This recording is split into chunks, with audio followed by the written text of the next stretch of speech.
One of my most anticipated games of 2023 was Final Fantasy XVI. Now, I'm someone who likes to take my time with games, and I have just finished it recently.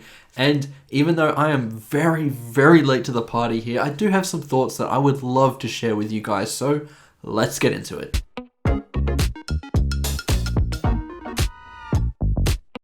So this is obviously a very long-standing and very legendary series, and a lot of people that I watch in terms of YouTubers and things like that are veterans of the series. I don't have that experience with Final Fantasy. I actually came into it quite late, and I want to let you know that because I have very different expectations from this series than what a Final Fantasy veteran would do. I started this series with Final Fantasy XV, which is a very mixed entry, but I absolutely adore that game so much. And I've obviously played Final Fantasy VII Remake, and I'm close to finishing Final Fantasy VII Rebirth. I do want to backtrack a little bit. I just downloaded Final Fantasy XII, the Zodiac Age, but we're here to talk about Final Fantasy XVI, the latest entry, and one that I was so excited for because, as I said, I was a fan of Final Fantasy XV. I know that they're not linked at all, these entries, but who cares? I was so excited to see what Square Enix was going to do with the latest entry in this massive, massive series. And if you had have asked me what I thought about this game in different stages of playing it, you would have completely different answers. This game took me on a massive roller coaster. I was up and down emotionally with it, and I think I ended up landing in a pretty good spot with it, but it's so bumpy that it does make it quite hard to recommend to people. So firstly, if you had asked me in the first 2 to 3 hours of this game, I would have said that it was a masterpiece. I would have said that it was definitely the game of the year. It was everything I wanted it to be and more. The journey that we're going through here, the setting is absolutely amazing. The world is beautiful. Technically, it looks so stunning, like every Final Fantasy does. Clive, the protagonist, is so compelling and very well voice acted by Ben Starr, and the tale of him and Joshua and who they are and what they become was so fascinating to me. It was emotionally gripping. I loved every single minute of those first 2 to 3 hours of this game. As it goes on, however, it starts to dwindle a little bit because there's certain issues with Final Fantasy XVI that it just cannot escape from at points because it feels like it would stray too far away from its identity. For example, a lot of people have compared this to the Devil May Cry series, and in terms of combat, that may be true in some aspects. What separates this from Devil May Cry, however, is Devil May Cry is maybe 15-20 hour game max if you're really pushing it, and it has this very diverse combat where that is the crutch to it all. All the different combinations you can do. Sure, you can do it all basically, but that's boring. You really want to mix it up and do all these different things, and the game rewards you for that. Final Fantasy XVI does have a kind of complex combat system in the beginning, but when you get the hang of it, it becomes really simple, really fast. And the issue with Final Fantasy XVI is that it's 50 hours long, not 15 to 20. And I don't think it has everything to really justify that runtime. This game would have been so much better as a 20, 25, maybe even 30 hour experience, but there's just so much bloat in here. And that comes in all of the side content.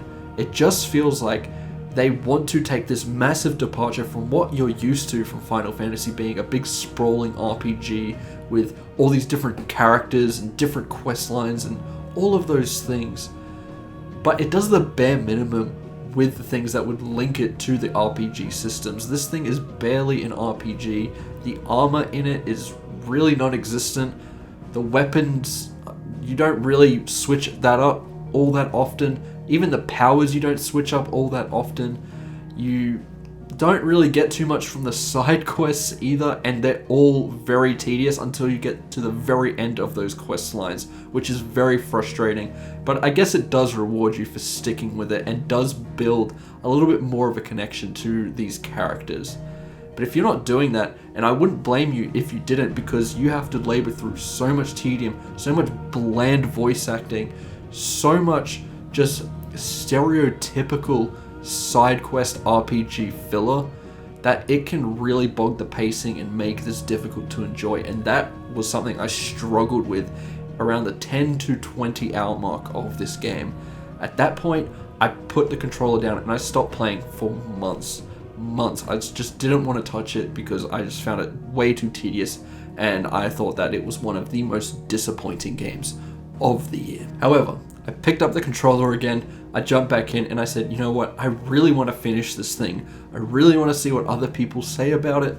I really want to know how they conclude this story, because when this thing went for big story moments, the big epic icon boss fights, the lore, the different factions, the world, it was all so interesting and dripping with potential, and I really wanted to see where it was all going to lead.